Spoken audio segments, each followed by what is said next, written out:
میرے آقا کے زمانے میں فصاحت و بلاغت کا بڑا زور تھا. بڑے بڑے بلغاء، بڑے بڑے ادباء، بڑے بڑے شعراء، حتیٰ کہ عورتیں ایسے شعر کہتی تھی کہ بندہ سن کے حیران ہو جاتا. تو یہ دور جو ہے دور بلاغت تھا، دور فصاحت تھا، دور شعراء تھا. اللہ نے ایسی کتاب بھیجی، ایسی کتاب بھیجی عربی زبان میں کہ کسی کو شبہ بھی نہ پڑے اور کوئی اس کا مقابلہ بھی نہ کر سکے. یعنی آپ دیکھیں کہ عرب کے لوگ جو تھے وہ ادب اور شعر میں اتنے آگے بڑھ گئے تھے کہ ایک شاعر نے تو خود نبوت کا دعویٰ کر دیا. اس کی کتاب کا نام بھی متنبی ہے. اور اسی طرح بڑے بڑے شعراء جب حج پہ آتے تھے یا عمرے پہ آتے تھے تو اپنا کلام لکھ کے کعبۃ اللہ کے غلاف پر لٹکا دیتے تھے.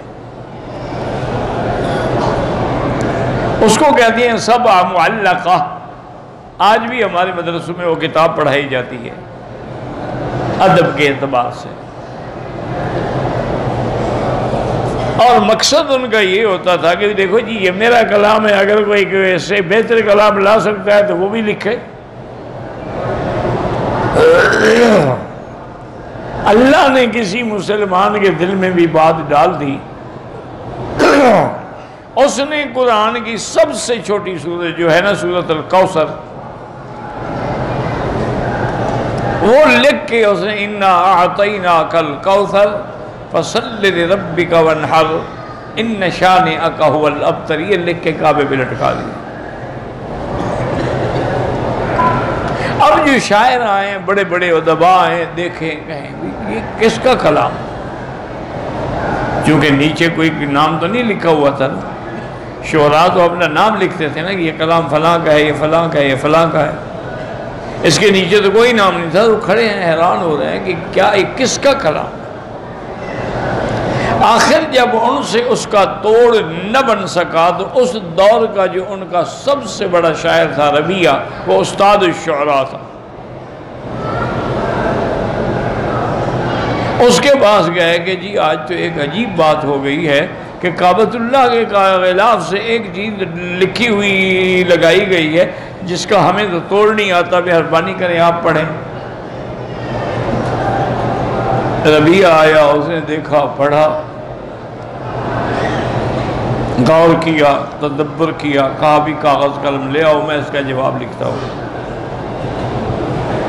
شعراء خوش ہو گئے.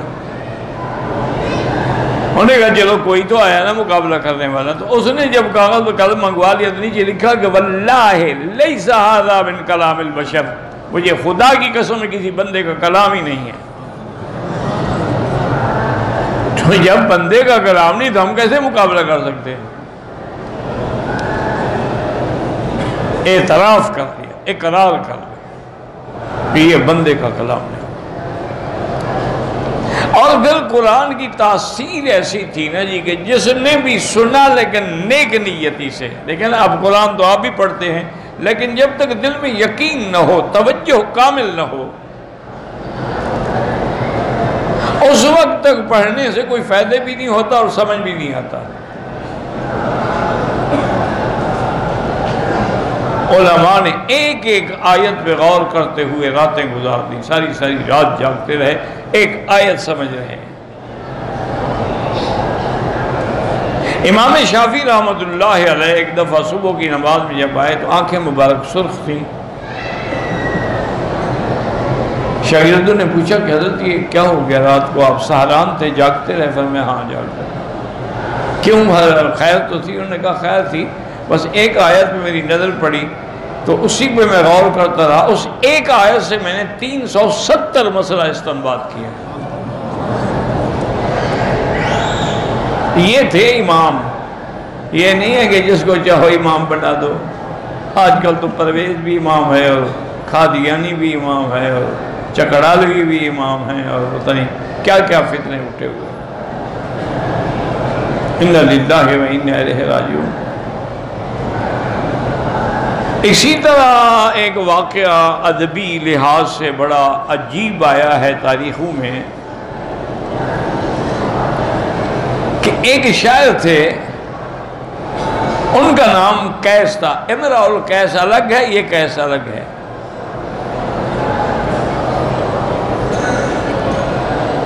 اس نے کوئی شعر کہا، بادشاہ کو شکوہ پہنچا کہ انہوں نے یہ شعر آپ کے خلاف کہا ہے. خوشامدی ہوتے ہیں نا جی، وہ پھر خوشامدیں کرتے رہتے ہیں، حکومت وقت کو جا کے درخواستیں دیتے ہیں اپنی روٹی حلال کرنے کے لیے کہ ہم آپ کے دیکھیں کیسے وفادار ہیں. بادشاہ کو یہ آپ کے خلاف لکھا ہے. بادشاہ اس کو بلا لگا، جی میں نے آپ کے خلاف تو نہیں لکھا، لیکن شعر میں نے لکھا ہے. بس بادشاہ ہوتے ہیں، حکم دیا بھی جاؤ اس کو قتل کر دو، سزائے موت. وہ لے گئے. تو جب وہ اس کے جلاد اور سپاہی اس کو قتل کرنے کے لیے اس مقتل گاہ میں لے جا رہے تھے تو ہر دور کا یہ قاعدہ تھا. انہوں نے کہا بھی دیکھو بات سنو، تمہاری کوئی تمنا ہو، کوئی خواہش ہو، کوئی وصیت ہو تو وہ کر لو، ابھی 15 منٹ کے بعد تو تمہاری گردن اڑ جائے گی. انہوں نے کہا یار میں نے کیا وصیت کرنی، شاید آدمی نے میرا گھر نہ باغ نہ جائیداد نہ کوئی چیز، میری 2 بیٹیاں ہیں اور وہ بھی فلاں شہر کے فلاں دیہات میں، کیا میں نے وصیت کرنی. انہوں نے کہا پھر بھی کچھ کہنا چاہتے ہو تو ہمارا وعدہ ہے کہ ہم تمہاری وصیت پوری کریں گے، مرنے والے کی وصیت پوری کی جاتی ہے. تو انہوں نے کہا اچھا اگر کبھی تم وہاں سے گزرو نا، میری بیٹیوں کو ملو تو سلام کہہ دینا، یہ نہ کہنا کہ وہ مر گیا قتل ہو گیا. ان کو اتنا کہہ دینا کہ یا ابنتا قیس ان اباکما. ہم نے کہا اس کا دماغ خراب ہو گیا، پاگل ہو گیا، یہ کو پیغام ہے کہ اے قیس کی 2 بیٹیاں تمہارا باپ. تمہارا باپ کیا ہے؟ تمہارا باپ مر گیا، زندہ ہے، کیا ہو گیا؟ اور بات یہی کہتے ہیں اگر جاؤ نہ جاؤ تو ضروری تو نہیں ہے، جب میں ہی مر گیا تو میں کیا کروں گا لڑکیوں کا. انہوں نے مار دی. کافی مدت کے بعد اتفاق سے وہی سپاہی جو تھے نا جی اسی شہر میں گزرے جس کا قیس نے ذکر کیا تھا. وہاں پوچھا بھی یہاں قیس کا؟ انہوں نے کہا ہاں فلاں جگہ قیس کا گھر ہے، اس کی 2 بیٹیاں ہیں، وہ بیچاری اکیلی ہیں، کوئی ان کا ولی وارث نہیں ہے، بکریاں چراتی ہیں، ان کا دودھ بیچ کے گزارا کرتی ہیں.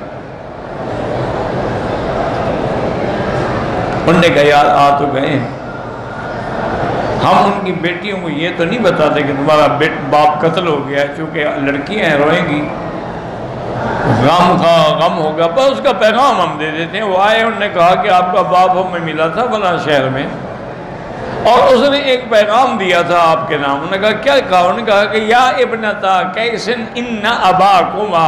انہوں نے کہا اچھا تم ٹھہرو، ہم اس کا جواب آپ کو لکھ کے دیتی. وہ ایک لڑکی گھر میں گئی، چپکے سے تلوار لے کے آئی، ایک سپاہی کی گردن پہ ماری، گردن اڑ گئی، دوسرا بھاگ گیا. جو بھاگ گیا وہ پھر سیدھا بادشاہ کے پاس کہا جناب ہمیں تو اسی قیس کی لڑکیوں نے مارا ہے. ان کو پکڑو پیش کرو. جب لڑکیاں پیش ہوئی، انہوں نے کہا ہمارے سپاہی کو مارا. انہوں نے کہا ہاں جی بالکل مارا ہے. کیوں مارا؟ انہوں نے کہا بادشاہ سلامت انہوں نے ہمیں باپ کا پیغام دیا تھا کہ یا ابنتا قیس ان اباکما. تو ہم سمجھ گئے کہ اس کا معنی یہ ہے کہ قد قتل وقاتلہ لناکما، کہ وہ قتل ہو گیا ہے اور قتل کرنے والے تمہارے سامنے کھڑے ہیں. ہم نے اپنے باپ کا بدلہ لیا ہے، ہم نے کیا ظلم کیا ہے؟ ہم بادشاہ بڑا خوش ہوا. بادشاہ نے ان کو آزاد بھی کر دیا، انعامات بھی دیے اور کہا تمہارا باپ تو خیر مر گیا ہے لیکن اب اس کا مداوع میں کروں گا، تمہاری حفاظت کروں گا. تو اس قسم کے شاعر بھی دنیا میں پیدا ہوئے کہ ایک مصرع لکھا دوسرے سے خود سمجھ گئے. لیکن ایسے بڑے بڑے شاعر جو تھے نا جب قرآن سامنے آیا تو بس دنگ رہ گئے،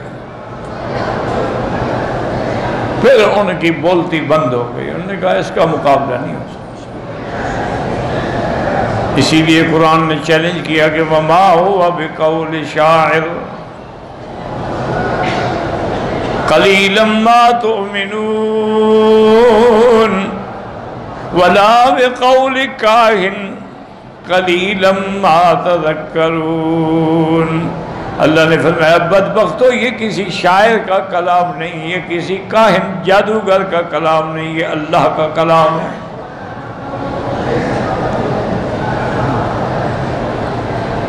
تنزیل من رب العالمین۔ کسی جگہ فرمایا کہ یہ تیرے رب نے اتارا ہے جو دونوں جہاں کا رب ہے، کہیں فرمایا تنزیل من حکیم حمید، یہ اس رب نے اتارا ہے جو حکمت والا بھی ہے، جو تمام محامد کا مستحق بھی ہے۔